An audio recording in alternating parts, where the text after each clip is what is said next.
രാഹുൽ മാങ്കൂട്ടത്തിനെതിരെ പരാതി നൽകിയ യുവതിയെ സമൂഹ മാധ്യമങ്ങളിലൂടെ അപമാനിച്ച കേസിൽ രാഹുൽ ഈശ്വർ നൽകിയ ജാമ്യ ഹർജി കോടതി തള്ളി. തിരുവനന്തപുരം 1-ാം ക്ലാസ് മജിസ്ട്രേറ്റ് കോടതിയുടേതാണ് ഉത്തരവ്. രാഹുൽ ഈശ്വർ അന്വേഷണവുമായി സഹകരിക്കുന്നില്ല എന്നും വീണ്ടും കസ്റ്റഡിയിൽ ചോദ്യം ചെയ്യേണ്ട ആവശ്യമുണ്ടെന്നും പ്രോസിക്യൂഷൻ വാദിച്ചു. ഇത് കണക്കിലെടുത്താണ് ഹർജി തള്ളിയത്. രാഹുൽ മാങ്കൂട്ടത്തിൽ MLA-ക്കെതിരായ ബലാത്സംഗ കേസിലെ പരാതിക്കാരുടെ വിവരങ്ങൾ വെളിപ്പെടുത്തിയ കേസിൽ രാഹുൽ ഈശ്വറിന്റെ ജാമ്യാപേക്ഷ തള്ളി കോടതി. തിരുവനന്തപുരം 1-ാം ക്ലാസ് മജിസ്ട്രേറ്റ് കോടതിയാണ് ഉത്തരവ് പുറപ്പെടുവിച്ചത്.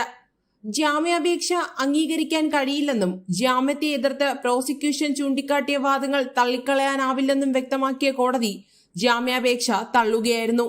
അന്വേഷണത്തിന്റെ ഘട്ടത്തിൽ ജാമ്യം നൽകുന്നത് ശരിയല്ലെന്ന് കോടതി ചൂണ്ടിക്കാട്ടി. പീഡനത്തിനിരയായ പെൺകുട്ടികളെ ആദ്യമായല്ല രാഹുൽ ഈശ്വർ മോശമായി ചിത്രീകരിക്കുന്നതെന്നും ഇതിനു മുൻപും ഇത്തരത്തിലുള്ള കേസുകൾ ഉണ്ടായിട്ടുണ്ടെന്നും പ്രോസിക്യൂഷൻ വാദിച്ചു. സ്ഥിരമായി ഇയാൾ ഇങ്ങനെ ചെയ്തുകൊണ്ടിരിക്കുന്നുവെന്നും ഈ കേസിൽ ജാമ്യം നൽകിയാൽ പൊതുസമൂഹത്തിന് തെറ്റായ സന്ദേശം നൽകുമെന്നും പ്രോസിക്യൂഷൻ വാദിച്ചു. രാഹുൽ ഈശ്വറിനെ കസ്റ്റഡിയിൽ ചോദ്യം ചെയ്യാനാണ് അന്വേഷണ സംഘത്തിന്റെ തീരുമാനം. ഇതിനായി അഡീഷണൽ മജിസ്ട്രേറ്റ് കോടതിയിൽ പോലീസ് കസ്റ്റഡി അപേക്ഷ നൽകും. ജനം, തിരുവനന്തപുരം.